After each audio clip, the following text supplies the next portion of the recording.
Another masterpiece from the Tenke Fungurumu mine in the Katanga.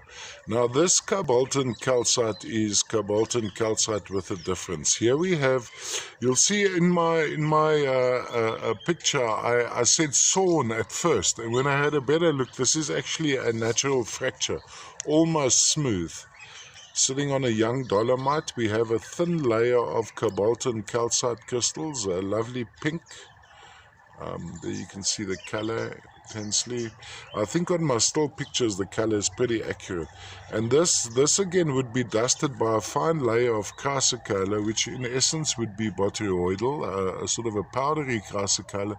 And this has all been blanketed by druzy quartz. Now those little green crystals you see in between would most likely be some, let's say, malachite for sake of ease. I again would think in terms of ziggurat, maybe gahardite, paramelanconite. Also quite interesting is almost a patterning of these, maybe some calcite sitting on top of the whole lot. And typically I'd also expect to find some heterogenite, which would manifest itself as waxy black botroids. Size-wise, we're looking at almost a hand-sized piece. From a display point of view, rather versatile, so you could have it lying flat like this.